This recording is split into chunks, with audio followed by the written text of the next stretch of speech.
Have you heard the saying, your best friend is yourself? Yes, I have. It means we should rely on ourselves, be self-sufficient, and prioritize self-care, right? Exactly. It's about valuing and taking care of ourselves before seeking support from others. Makes sense. Sometimes we forget to prioritize our own well-being in the midst of busy lives. That's true. We tend to focus on others and neglect our own needs. But we should be our own priority. But isn't it important to have friends for emotional support and companionship? Of course, friends are important, but this proverb emphasizes the importance of self-reliance and self-love. So, it's about maintaining a healthy relationship with ourselves first? Exactly. When we're content with ourselves, we can build better relationships with others. I agree. If we're not happy within, it might affect our interactions with friends. Right. Our self-esteem reflects how we let others treat us. Being our own best friend sets the tone. It's like setting a standard for how we expect to be treated by others. Yes, and it helps us avoid relying on others for our happiness. We become more self-sufficient emotionally.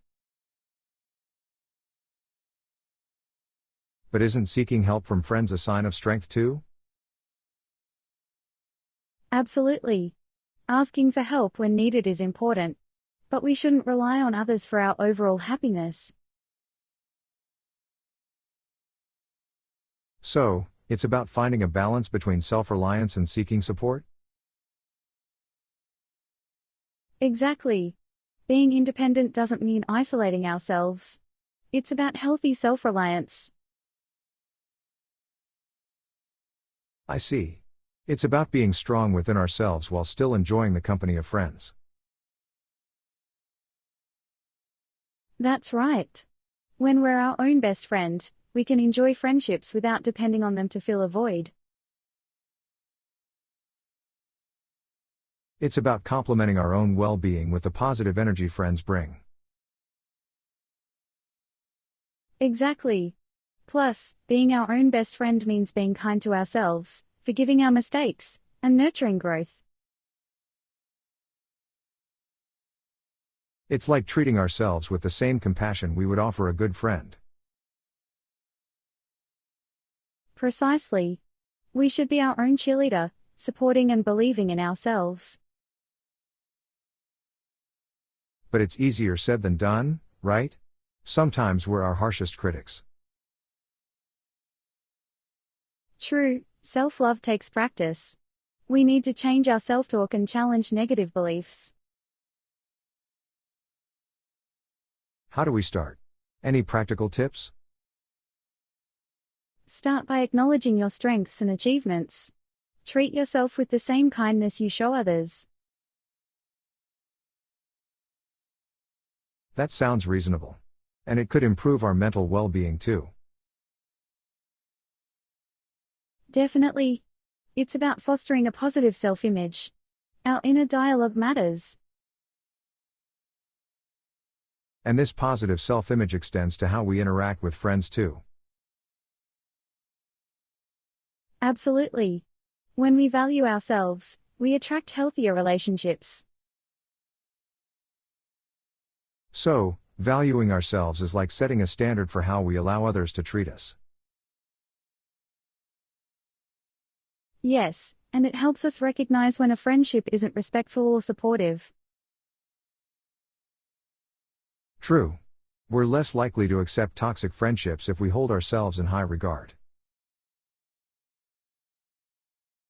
And being our own best friend helps us make better choices in friendships. It's like having a strong foundation that guides us in forming connections. Exactly. We become more selective about who we allow into our inner circle. But we can still enjoy the company and support of friends? Of course. The proverb doesn't discourage friendships. It emphasizes that the strongest friendship starts with ourselves. Got it. It's about becoming our own source of strength and happiness. Yes, and that positivity radiates into our interactions with others. Do you have memories of helping your parents with household chores when you were younger?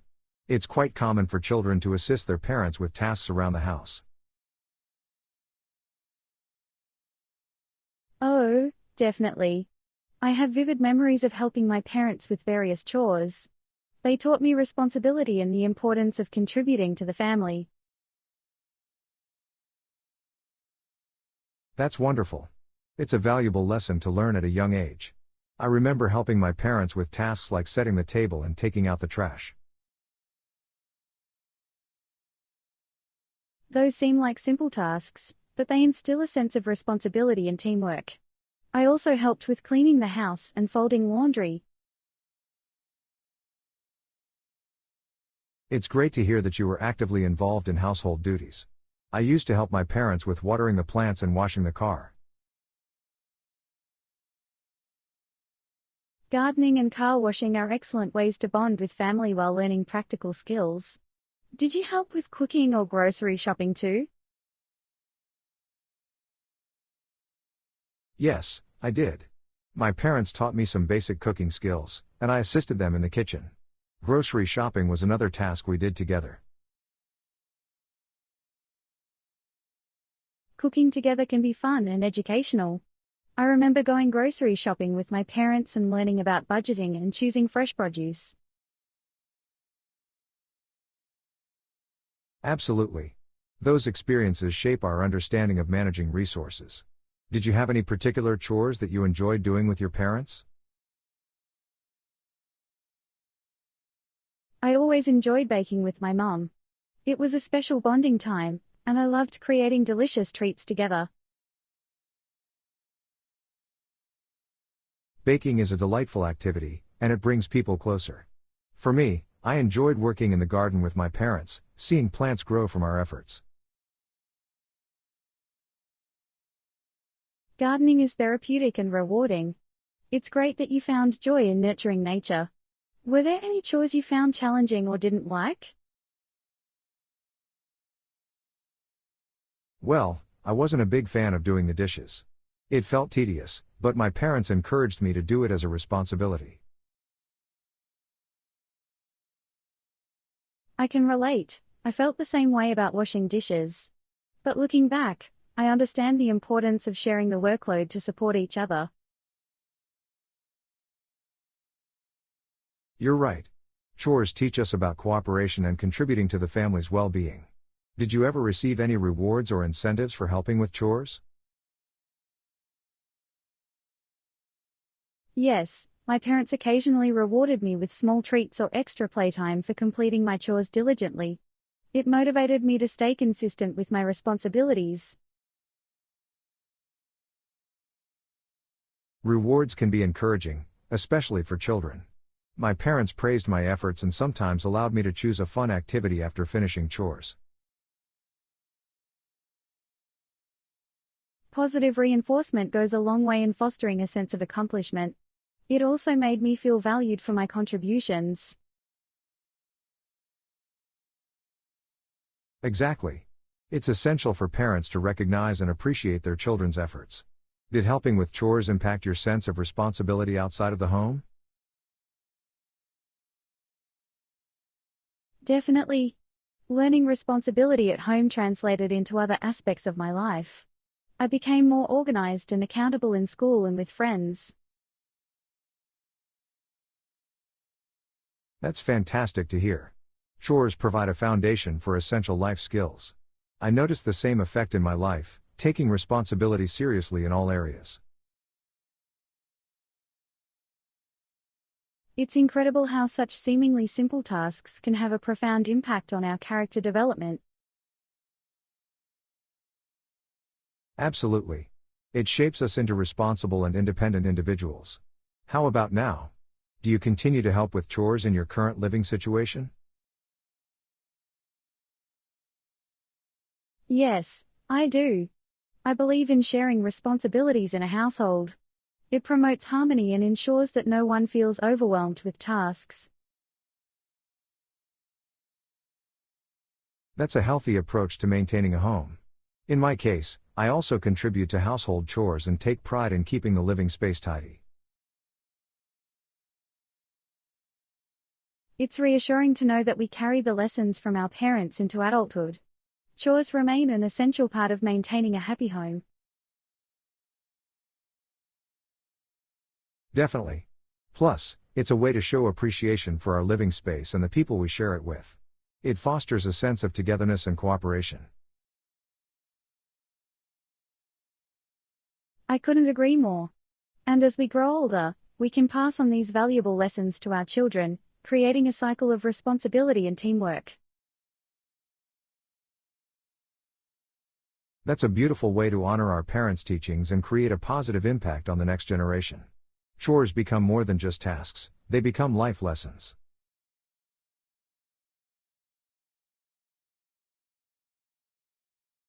Have you ever thought about what makes a solid friendship, the kind where you feel deeply connected and supported? Oh, absolutely. Trust is like the foundation, right? Definitely. And being honest, that's vital too. No room for secrets. Communication is big. You know, talking openly and really listening. Absolutely. Listening helps us understand each other's feelings, which leads to empathy, I think. Empathy, yeah. Being able to put yourself in their shoes when they're going through something tough. Right. Respecting each other's personal space and limits is important too. And spending quality time together, that's worth more than just being around a lot. For sure. Shared interests also create a strong bond, something you both love doing. True, but also having differences adds an interesting flavor to the friendship, you know? Definitely. Keeping the friendship alive needs effort, like checking in regularly. Laughter is like glue. Sharing good times and making each other laugh connects you. Forgiveness too. People mess up sometimes, so being able to forgive is key. During arguments, being patient and talking calmly helps find solutions.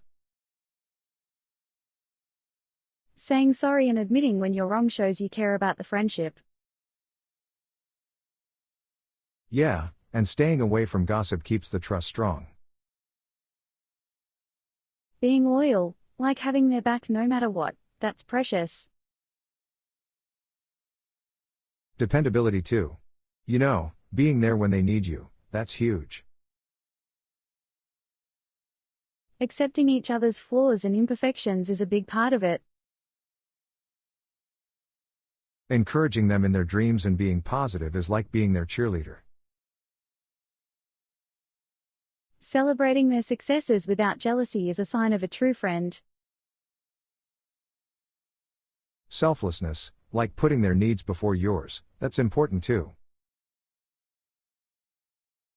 Balance matters. You give and take, it can't be one-sided.